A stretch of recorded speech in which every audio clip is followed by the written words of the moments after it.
Good morning students, I welcome you to the Shiva Online class. In last class we completed our chapter 1 and today we are going to see the second chapter. Okay, a chapter name is the objectives of the business. Business பண்றதுக்கு என்னென்ன objectives இருக்கு அப்படிங்கறத பார்க்க போறோம்.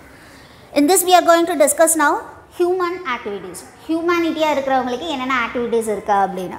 We having two activities, one is an economic activity and second is a non-economic activity. And next we are going to see the differences between the economic and as well as the non-economic. First we will see what is human activities. Human activity is an activity performed by a human being to meet needs and wants, maybe personally satisfaction.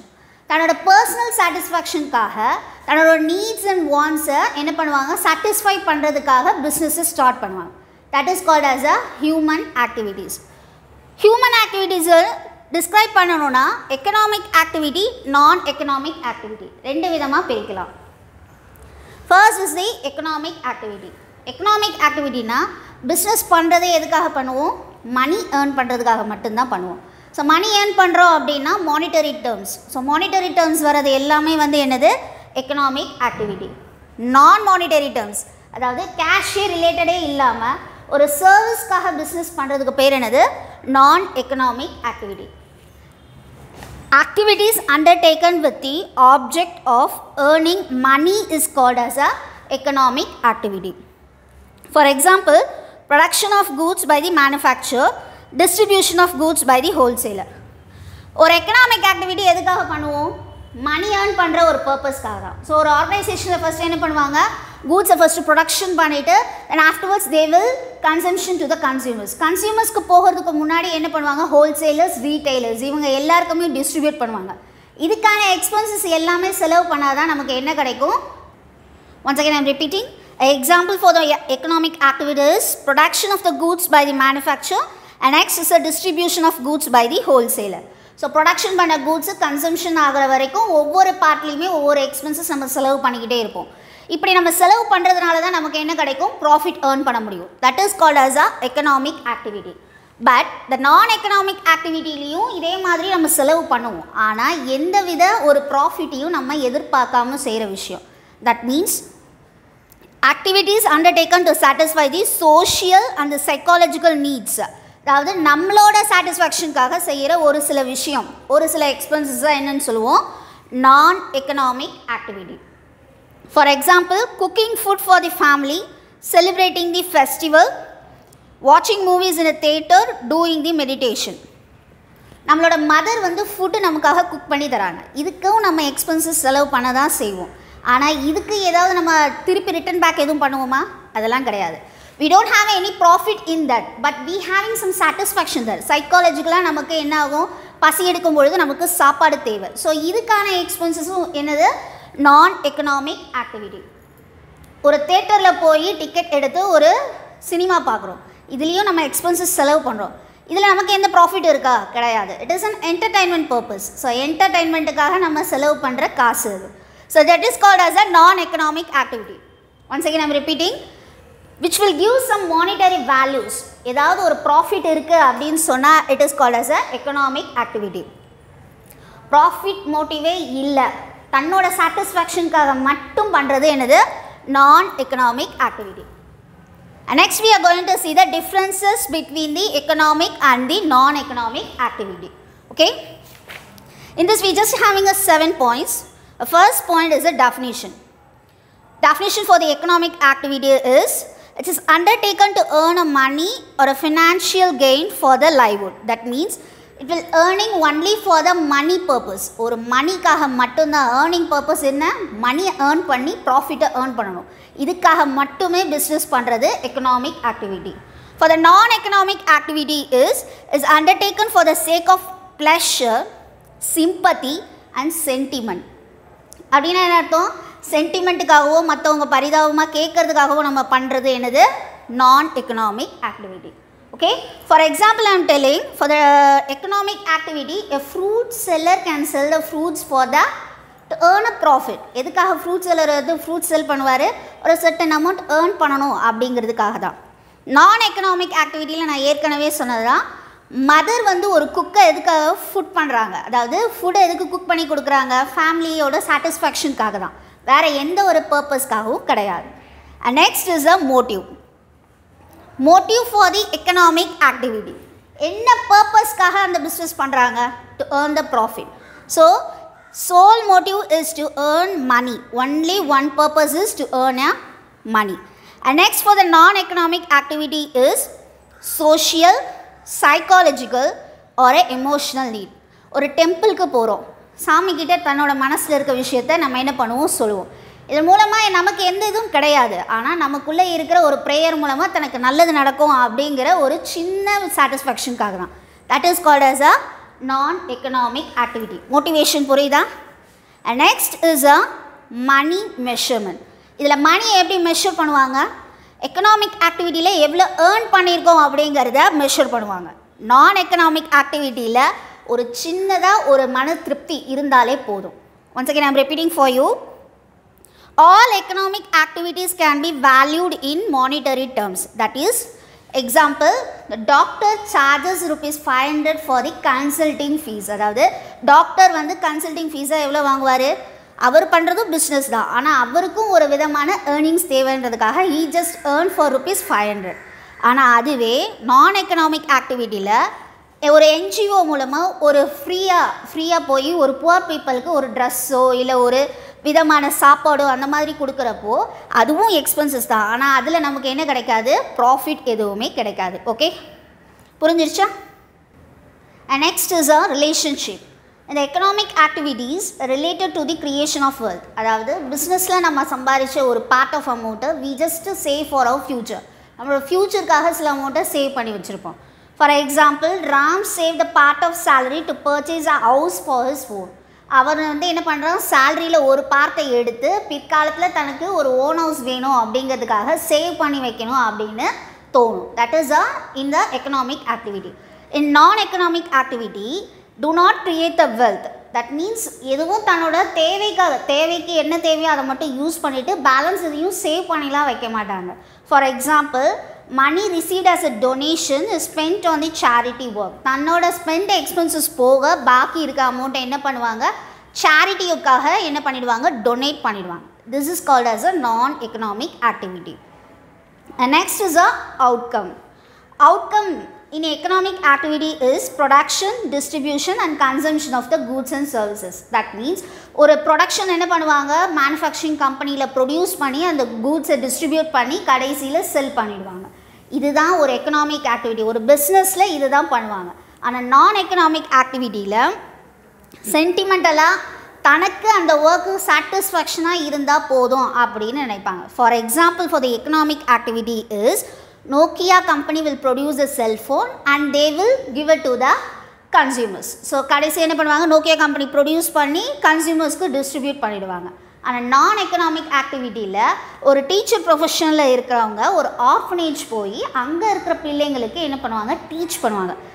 For that they don't earn anything. அவங்களுக்கு எந்த வித expenses இருந்தாலும் எந்த இன்கமும் இதில் கிடையாது. ஆனால் they will have a more satisfaction. ஆஃப்னேஜில் இருக்கிற அந்த பசங்களுக்கு சொல்லிக் கொடுக்கும் பொழுது தனக்குள்ளே இருக்கிற ஒரு விஷயத்தை அந்த பிள்ளைங்களுக்கு சொல்லிக் கொடுத்துட்டோம் அப்படிங்கிற ஒரு சாட்டிஸ்ஃபேக்ஷன் மட்டும்தான் இருக்கும். This is called as a non economic activity. And next is a duration. Economic ஆக்டிவிட்டியை பொறுத்த வரைக்கும் பிஸ்னஸ் வந்து அந்த கரெக்ட் டைமில் கரெக்டாக பண்ணிகிட்டே இருக்கணும். For example, you can eat the kulfi ice, right? Kulfi ice எப்பயுமே எப்போ சேல்ஸ் பண்ணுவாங்க, ஈவினிங் டைமில் தான் சேல்ஸ் பண்ணுவாங்க. ஸோ அந்த டியூரேஷன் வந்து நம்ம மாற்றக்கூடாது. மார்னிங் அதே குல்ஃபி ஐஸை யாரும் வாங்கி சாப்பிட மாட்டாங்க. ஈவினிங் தான் என்ன பண்ணுவாங்க, அதை ரொம்ப ப்ரிஃபர் பண்ணவே செய்வாங்க. ஸோ பிஸ்னஸ் அப்போ எந்த டைமில் பண்ணணும், கரெக்டாக அந்த ஈவினிங்கில் தான் சேல்ஸ் பண்ணணும். பட் ஃபார் தி நான் எக்கனாமிக் ஆக்டிவிட்டியில் வந்து அந்த டியூரேஷன்லாம் கிடையாது. ஃபார் எக்ஸாம்பிள், டெய்லி நம்மளால் ஆஃப்னேஜ் போய் விசிட் பண்ண முடியாது. மந்த்லி ஒன்ஸு, அப்படி இல்லைன்னா 2 months ஒன்ஸ், அந்த மாதிரி நம்ம விசிட் பண்ணி அவங்களுக்கு நம்மளால் முடிஞ்ச வரதை சர்வீஸை ரெண்டர் பண்ணணும். That is called as a duration. Okay. And next is a source of initiation. That means இதோட இனிஷியல் என்ன பண்ணணும். எக்கனாமிக் ஆக்டிவிட்டியை பொறுத்த வரைக்கும் அவங்க ப்ராஃபிட்டை ஏர்ன் பண்ணணும். வான்ஸ் அண்ட் சாட்டிஸ்ஃபேக்ஷனை சாட்டிஸ்ஃபை பண்ணுறதுனால they will earn the profit. For the non-economic activity, it is an emotional and a sentimental. வெறும் தன்னோட sentimental base ஓட satisfaction மட்டும் பண்றது தான் என்னது non-economic activity. These are the differences between the economic and the non-economic activity. Once again, I am repeating for you. First point is a definition. For economic activity, what is that? To earn a money. For non-economic activity, it is a personal satisfaction. Okay. Next is a motive to earn profit. எக்கனாமிக்கில் என்னது வெறும் ப்ராஃபிட்டை மட்டும்தான் earn பண்ணணும்னு நினைப்பாங்க. ஆனால் நான் எக்கனாமிக்கில் அதை ஒரு சர்வீஸாக பண்ணணும்னு நினைப்பாங்க. Next is a money measurement. To earn only the money. இதில் எல்லாமே மானிட்டரி வேல்யூஸை மட்டும்தான் மெஷர் பண்ணுவாங்க. But in non economic what the services we just render அதை மட்டும்தான் மெஷர் பண்ணுவோம். ரிலேஷன்ஷிப். நம்ம ஏர்ன் பண்ண அமௌண்ட்லேருந்து ஒரு சர்டன் பார்ட்டு நம்மளோட ஃப்யூச்சருக்கு எவ்வளோ தேவை அப்படிங்கிறத மட்டும்தான் நம்ம யோசிப்போம். ஆனால் நான் எக்கனாமிக்கில் நம்ம ரெண்ட் பண்ண சர்வீஸ் மூலமாக பிற்காலத்தில் அது யாருக்கெல்லாம் யூஸ் ஆகும் அப்படிங்கிறத பார்ப்போம். Next is a outcome. Outcome என்ன சொன்னேன்? ப்ரொடக்ஷன் ப்ரொடியூஸ் பண்ணி கடைசியில் கூட்ஸ் வந்து கன்சியூமர்ஸ் கிட்ட போய் சேர்ந்து ப்ராஃபிட்டை ஏர்ன் பண்ணுவோம். ஆனால் நான் எக்கனாமிக் ஆக்டிவிட்டியில் என்ன பண்ணுவாங்க? வெறும் ரெண்டரிங் சர்வீஸ் பேஸில் தான் பண்ணுவாங்க. Next is a duration. Business பண்ணுறது வந்து அந்த டைமில் மட்டும்தான் நம்ம பண்ண முடியும். மற்ற நேரத்தில் பண்ணால் அது வேஸ்ட் ஆகிடும். பட் ஆனால் அதே இது நான் எக்கனாமிக் ஆக்டிவிட்டிலையும் ஃப்ரீ டைமில் இருக்கும்போதெல்லாம் கூட நம்மளால் ஆஃப்னேஜ்க்கு போய் நம்மளால் முடிஞ்ச உதவியை நம்ம செய்யலாம். Next is a source. Source தான் ரொம்ப முக்கியம். எக்கனாமிக் ஆக்டிவிட்டியில் விஷயமே என்ன? தன்னோட வாண்டோட சாட்டிஸ்ஃபேக்ஷனுக்காக ப்ராஃபிட்டை ஏர்ன் பண்ணணும். நான் எக்கனாமிக் ஆக்டிவிட்டியில் தன்னோட பர்சனலோட இன்டிமேஷனை மட்டும் பார்க்க தான் செய்யும். சரியா? Next we are going to see the types of economic activities. Economic ஆக்டிவிட்டீஸில் என்னென்ன டைப்ஸ் இருக்குது அப்படின்னு. The first is a employment, and next is a profession, and third is the business. ப்ரொஃபஷன்னா என்ன அர்த்தம்? First is employment. எம்ப்ளாய்மெண்ட்னா என்ன அர்த்தம்? ஒரு பிஸ்னஸ் ரன் பண்ணுறதுக்கு கட்டாயம் நமக்கு எம்ப்ளாயீஸ் தேவை. எம்ப்ளாயீஸ் இல்லாமல் ஒரு ஒர்க்கே நம்ம என்ன பண்ணவே முடியாது. ஒரு டிவிஷன்ஸ் ஆஃப் ஒர்க் இருக்கும் பொழுது அதுக்கான எம்ப்ளாயீஸை நம்ம கரெக்டாக எம்ப்ளாய் பண்ணால் மட்டும்தான் பிஸ்னஸை நம்மளால் ப்ராஃபிட்டில் ரன் பண்ண முடியும். எம்ப்ளாய்மெண்ட்டுன்னு சொல்லும் பொழுது ரெண்டு விதம் இருக்குது. ஒன்று வந்து எம்ப்ளாயி, இன்னொன்று வந்து employer. Who is called as a employee? The one who is employed by others. அதாவது ஒருத்தர் வந்து இன்னொருத்தர் ரெக்ரூட் பண்ணி எடுக்கிறோம் அப்படின்னா employee. One who employs the other, it is called as a employer. ஒரு எம்ப்ளாயியவே ரெக்ரூட் பண்ணி எடுக்கிறவர் யார்? எம்ப்ளாயர். ஓகேவா? இவங்களால் நமக்கு என்னெல்லாம் கிடைக்கும்? ஒரு பிஸ்னஸை ரன் பண்ணுறதுக்கு எம்ப்ளாயீஸ் இல்லாமல் ஒர்க்கே ரன் ஆகாது. நெக்ஸ்ட் ஸ்டெப், இவங்களுக்கு என்ன நம்ம பண்ணுவோம்? we will pay the wages and salary. வேஜஸ்னால் என்ன? தினக்கூலி, daily payment. Salary means monthly payment. Monthly நமக்கு அவங்களுக்கு ஒரு பேமெண்ட் கொடுத்து இந்த எம்ப்ளாயீஸ் இந்த பிஸ்னஸை ரன் பண்ண வைப்போம். இந்த எம்ப்ளாயீஸ் இல்லைன்னா கடைசியில் என்ன பண்ண முடியாது? எந்த ஒர்க்குமே நம்மளால் கம்ப்ளீட் பண்ணவே முடியாது. Next is a profession. எம்ப்ளாய்மெண்ட்டுக்கு அடுத்து முக்கியமானது என்னது? ப்ரொஃபஷன். ஸோ ப்ரொஃபஷன்னா என்ன அர்த்தம்? They will be the most wealth. அதாவது ஸ்ட்ரென்த் அண்ட் இது எல்லாமே அவங்ககிட்ட தான் அதிகமாக இருக்கும். Okay, once again I'm repeating for you the employment. எம்ப்ளாய்மெண்ட்னா என்ன சொன்னேன்? ஒரு ஆர்கனைசேஷன் ரன் பண்ணுறதுக்கு எம்ப்ளாயீஸ் ரொம்ப முக்கியமானவங்க. ஓகேவா? எம்ப்ளாயி அண்ட் எம்ப்ளாயர் இருக்காங்க. இந்த ரெண்டு பேருக்குமே வந்து நம்ம மோஸ்ட்லி என்ன பண்ணணும்? We have to pay some payment. Okay, ஏற்கனவே சொன்னது தான் வேஜஸ். டெய்லி வேஜஸில் ஒரு சர்டன் அமௌண்ட் கொடுக்கணும். ஆர் அதர்வைஸ் இந்த மந்த்லி பேமெண்ட்டாக இருந்துச்சுன்னா சேலரி பேஸில் நம்ம தரணும். Okay, next we are going to see the characteristics. அதாவது எம்ப்ளாய்மெண்ட்டோட கேரக்டரிஸ்டிக்ஸ் என்ன? There is a contract existing between the employer and the employee. ஒரு ஆர்கனைசேஷன் ரன் பண்ண போகிறோம் அப்படின்னா மேனேஜர்ஸ் எம்ப்ளாயீஸ் எல்லாத்தையுமே என்ன பண்ணுவாங்க? ரெக்ரூட் பண்ணதுக்கப்புறம் they will put an agreement between the two peoples. அவங்க அக்ரிமெண்ட் என்ன போடுவாங்கன்னா, employee performs according assigned the task and afterwards remuneration is given to the employees. அதாவது அந்த டாஸ்க்கு ஏற்ற ஒர்க்கு, அந்த டாஸ்க் அவங்க கொடுக்கும் பொழுது அந்த ஒர்க் அவங்க கம்ப்ளீட்டாக என்ன பண்ணணும்? படித்து பார்த்துட்டு கரெக்டாக ஒர்க் பண்ணணும். அந்த மாதிரி அவங்க ஒர்க் பண்ணாதான் அவங்களுக்கு என்ன கிடைக்கும்? ரெமுனரேஷன் கிடைக்கும். ஓகேவா? And next we are going to see the profession. Profession தான் என்ன அர்த்தம்? எம்ப்ளாயி தான் அவங்களும். ஆனால் ஒரு சில ஒர்க்கில் பண்ணும்பொழுது ப்ரொஃபஷ்னல் பீப்புள்ஸாக போய் தேர்ந்தெடுப்பாங்க. For example lawyer. ஒரு லீகலாக ஒரு பாயிண்ட் வேணும் அப்படின்னா யார்கிட்ட போய் கேட்போம்? ஒரு டீச்சர்கிட்ட போய் கேட்போமா? இல்லை ஒரு டாக்டர்கிட்ட கேட்போமா? we just go and ask the lawyer. ஒரு மெடிக்கல் அலவன்சஸ் இல்லை, ஒரு மெடிக்கல் பற்றின ஒரு விஷயம் கேட்கணும் அப்படின்னா we just go and consult with the doctor. So இந்த மாதிரி ப்ரொஃபஷ்னலாக அவங்களுக்குள்ளே இருக்கிற விஷயத்தை தெரிஞ்சுக்கணும் அப்படின்னா it is called as a professional. Okay, now listen. Profession are those occupations which involve rendering a personal services in a special and a expert nature. அதாவது ஸ்பெஷலாகவும் எக்ஸ்பர்ட்டாகவும் அவங்க தான் அந்த ஒர்க்கில் இருப்பாங்க. For example, if you having any doubts in your subject means you can ask a class teacher or maybe subject teacher. அவங்க என்ன பண்ணுவாங்க, இந்த சம்மை எப்படி ஒர்க் அவுட் பண்ணணும் அப்படிங்கிறத உங்களுக்கு ஈஸியாக கைட் பண்ணுவாங்க. ஸோ அந்த ப்ரொஃபஷனல் பீப்புள்ஸால் தான் என்ன பண்ண முடியும், அந்த ஒர்க்கையும் கரெக்டாக நமக்கு எக்ஸ்பிளைன் பண்ணவும் முடியும். So that is called as a profession.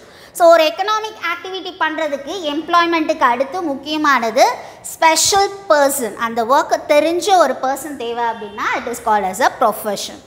And next is a business. Business is nothing, it is a human activity with the object to earn a profit through the production, distribution, purchase and sale of goods and services. That means an organization will produce the goods and distribute the goods to the consumers through the purchase and the sales. Okay, அப்படினா business எப்படி நம்ம run பண்ணுவோம், it is called as a trade. Trade எப்படி run பண்ணுவோம், ப்ரொடக்ஷன்ல இருந்து ஆரம்பிச்சு கடைசியா போய் கன்சியூமர் கிட்ட போய் அது சேரணும். அது வரைக்கும் நிறைய இருக்குது. For example, we having a more business, sole proprietor business. அப்படின்னா என்ன அர்த்தம், ஒரு சிங்கிள் மேனே என்ன பண்ணுவாங்க, பிஸ்னஸை ஸ்டார்ட் பண்ணி ரன் பண்ணுவாங்க. Partnership business, that means 1 or 2 persons is joined together and they will do the business.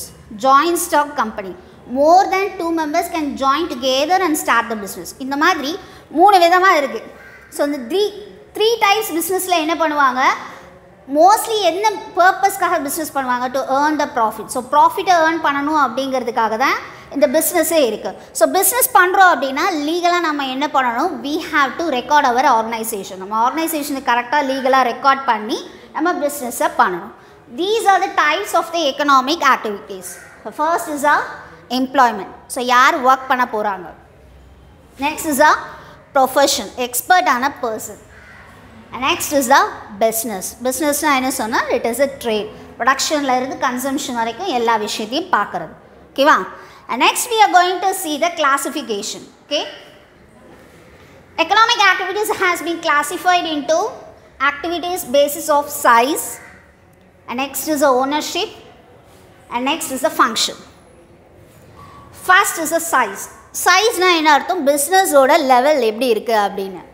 Small scale. Small ஸ்கேல்னால் சின்னதாக ஒரு இன்வெஸ்ட்மெண்ட் ஆச்சு, ஒரு ஸ்மால் ஒர்க்கர்ஸ், அதாவது ஒரு 4 பேர் 5 பேர் சேர்ந்து இந்த பிஸ்னஸை பண்ணுறாங்க. அப்படி இருந்தால் அது என்னது, small scale. If it is more than 10 peoples or we can run a textile company or any factory அந்த மாதிரி ஓப்பன் பண்ணி பண்ணுறோம் அப்படின்னா லார்ஜ் ஸ்கேல். ஸ்மால் ஸ்கேலுக்கு நம்பர் ஆஃப் ஒர்க்கர்ஸ் கம்மியாக இருப்பாங்க, எக்ஸ்பென்சஸும் கம்மியாக இருக்கும்.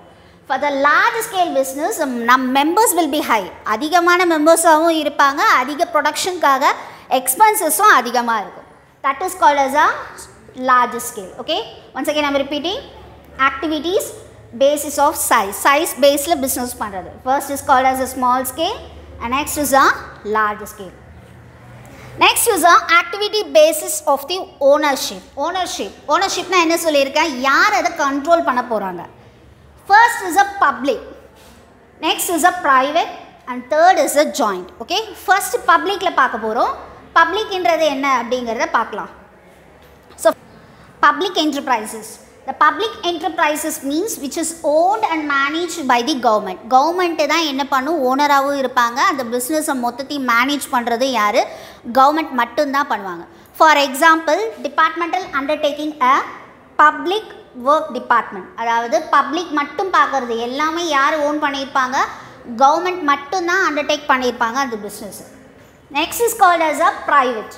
இந்த ப்ரைவேட்டில் என்ன அர்த்தம்னா, ஒரு சிலர் வந்து தன்னோட ஓன் இன்வெஸ்ட்மெண்ட் மூலமாகவே பிஸ்னஸை ஸ்டார்ட் பண்ணியிருப்பாங்க. That is called as a sole proprietor business ஒரு பார்ட்னர்ஷிப் பிஸ்னஸ். இந்த மாதிரி பிஸ்னஸ் பண்ணும்பொழுது தன்னோட இன்வெஸ்ட்மெண்ட்டில் தான் என்ன பண்ணியிருப்பாங்க, பிஸ்னஸே பண்ணியிருப்பாங்க. That is called as a private enterprises. And next is called as a joint enterprises. Joint enterprises na enna artham, public and as well as private, இது ரெண்டுமே joint ஆயிருக்கும். For example, Maruti Suzuki, அதில் employees வந்து பாதி பேர் வந்து government recruit பண்ணதாக இருப்பாங்க, பாதி பேர் வந்து என்னவாக இருப்பாங்க, private sector ஓடதுல select பண்ண ஆளுங்களா இருப்பாங்க. So once again I am repeating for you. First is a public, and next is a private, and third is a joint. At last we just having a activities basis of a function. Function na enna artham eppadi run பண்ணுவாங்க. First is the industry. ஒரு business வந்து productionல இருந்து consumption வரைக்கும் எல்லாமே industry baseல பண்ணுவாங்க. Produce பண்ற product என்னென்னலாம் இருக்குன்னு bread, cheese, உங்களுக்கு சாப்பிட்ற ஃபுட் ஐட்டம்ஸ் எல்லாமே வந்து நமக்கு எங்கேருந்து தான் கிடைக்கும், இண்டஸ்ட்ரீஸ்லேருந்து தான் கிடைக்கும். ஸோ ஒரு எம்ப்ளாயீஸ் எல்லாத்தையுமே ரெக்ரூட் பண்ணி ப்ரொடக்ஷன் பண்ணி கன்சம்ஷன் பண்ணுவோம். காமர்ஸ்னால் என்ன அர்த்தம்? It is a trade, the trade between the 2 countries or more than countries. So இந்த மாதிரி பிஸ்னஸை ரன் பண்ணுறது வந்து என்னது, காமர்ஸ்ன்னு சொல்லுவாங்க. This is the classification. Once again repeating. Activities basis of size. Size பேஸில் என்னென்ன இருக்குது? Small scale, large scale. Next is the activity basis of the ownership. First is a public, next is a private, and next is the joint. Next is the activity basis of the function, how we are functioning the business through industry or through the commerce. Okay? Okay students, today the class is got over. We will see you in the next class. Thank you.